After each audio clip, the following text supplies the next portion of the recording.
DIY, do it yourself, like the ethic, I mean, obviously it can mean a lot of things. It can be anything from building a bookshelf yourself or creating an entire music festival.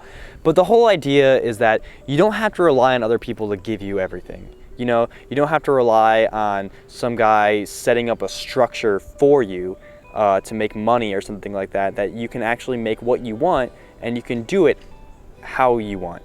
It's more of a chance to work with other people. Whether it's building bikes, sharing knowledge, getting help from other people, or working with other artists and, seeing what they're doing on their own time. I think it's good to have a community of people that like to create things. It's not yourself, it's not like you're by yourself, but you get the chance to work with other people. I'd say that a large scale dissatisfaction with mainstream culture is what drives people to participate in the DIY scene and culture.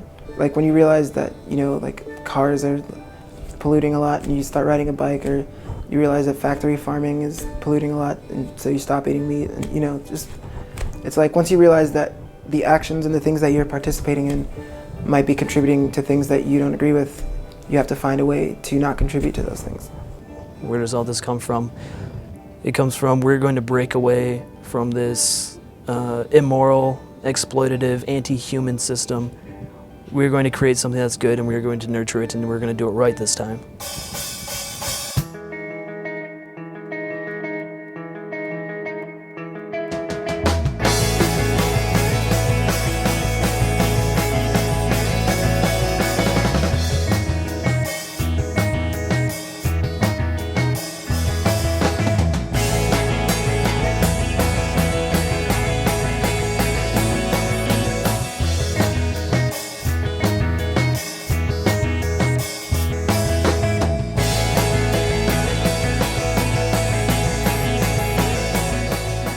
Here in Tallahassee, I actually have a chance that if there's something that I want to happen, I can take it into my own hands and create it, And we wanted to have more shows around. So what did we do? We rented a house, we put up some lights, we bought a speaker system, and we said, bands, come here from wherever you want and play for us. And I really, really enjoy that. It's my favorite part, is just actually producing culture.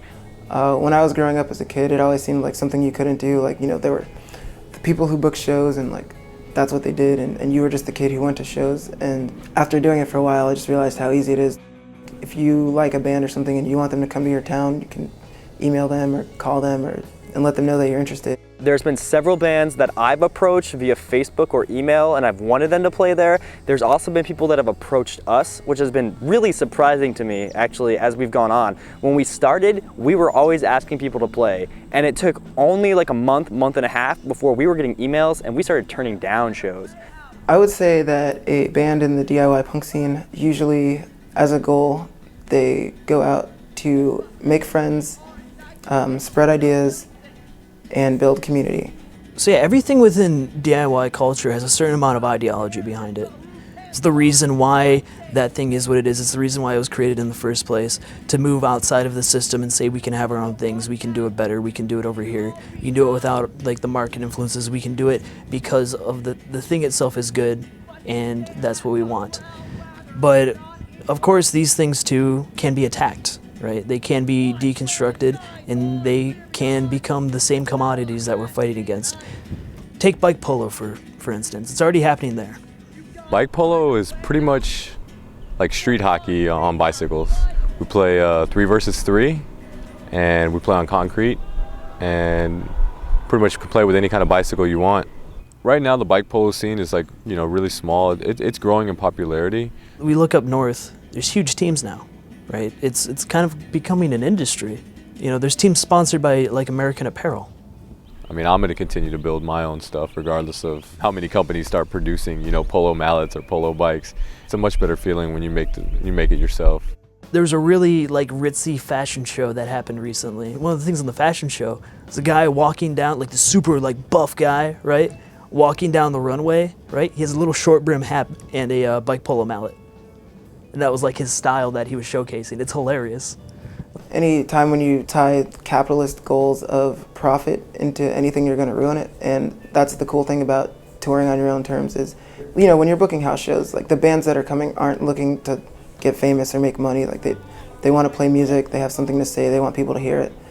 As far as music is concerned, I can't stand the man. My band, Rickety Cricket, is playing a show at one of the bigger venues here called Floyd's, right? We booked this show with this band, Less Than Jake, and now my roommate is getting emails from tons of different people. There's gonna be a manager, there's an agent, there's 2 promoters. It doesn't make any sense. I don't know what all these people are for. When somebody emails us, we say, hey, come over and play. We're like, hey, do you want to stay over? Do you want some food? What do you want? And that's all there is to it. I don't understand why there has to be so much red tape involved in something so easy as just getting a band on stage. Anyone who tries to be part of any DIY scene with a lack of ideology, the lack of politic, then you're wasting your time and you're wasting everyone else. It's tantamount to masturbation, to sit around and pretend you're making a difference when all you're doing is this self-serving nonsense to help build a little enclave for you to live in and be happy. If you're not fighting any fights, then honestly you're missing the point.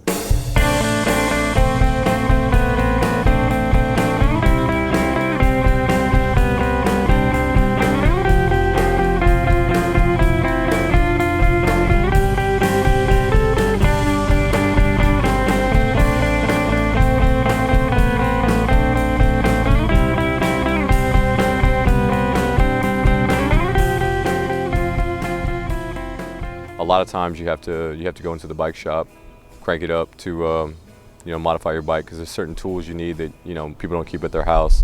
Crank It Up is a community bicycle project. The whole idea is to demystify the bicycle and bicycle maintenance so that anyone can ride, repair, build their own bike, and have access to transportation. We don't want any government telling us how to run this. We don't want to be subservient to an owner who needs to derive a profit margin. We're going to run this thing voluntarily, donation-based, just enough to get by, for the sake of providing the service outside of the market structure.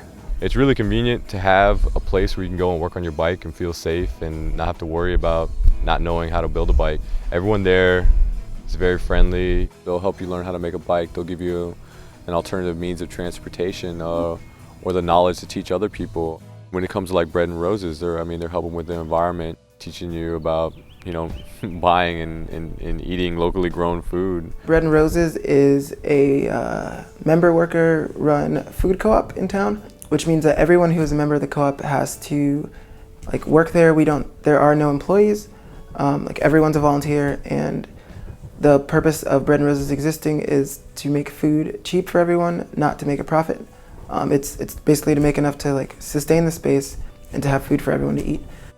I think this kind of do-it-yourself thing promotes an ethic that is less about money too, and more about passion, and not everybody needs to get famous or do this or that. It's just about doing what you want and having a good time, and I also think it promotes supporting people for what they want to do. Even if maybe you don't completely understand it or care about it, you just respect the fact that those people are there and they have something to say.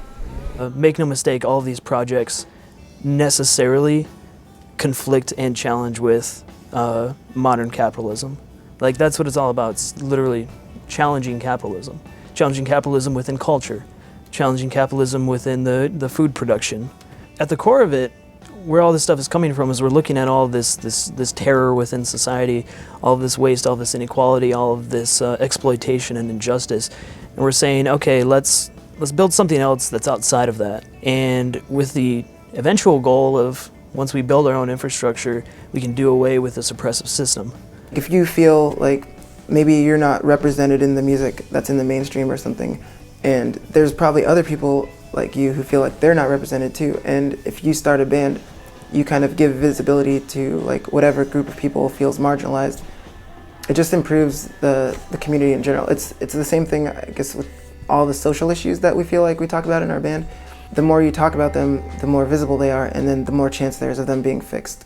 A lot of people want to play in Tallahassee because we kind of have a sweet house show scene. We have a good music scene in this town. We really do. So there got to a point where there's a lot of stress on the different houses that were having shows.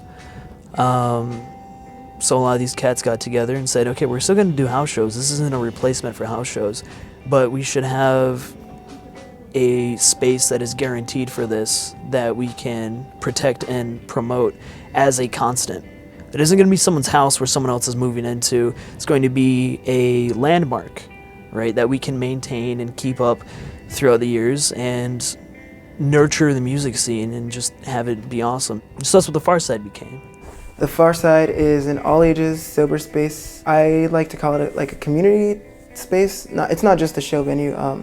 We do have more shows than anything else there, but we've had film nights, we've had potlucks, we've had benefits for various like political causes. So we wanted to take away anything that would make people feel uncomfortable about going to a show. Any money that goes in stays in. Like, no one's getting a paycheck from this. This is all volunteers doing this. I think we kind of operate on the same principles as booking a show at the house. It's like, what are you saying? Like what ideas are you putting out into the world? Is this something that we want the Far Side to be associated with? Like, we just want to be a place that serves the community and not just kids that want to go to a punk show or whatever. My real fear for the Far Side is that one day it'll just become a venue for the sake of being a venue and not any larger ideas. Venues should care about music and they should care about all that, but music to what ends is the question. Are we making this music just because like it's really fun to hang out with your friends and sing songs?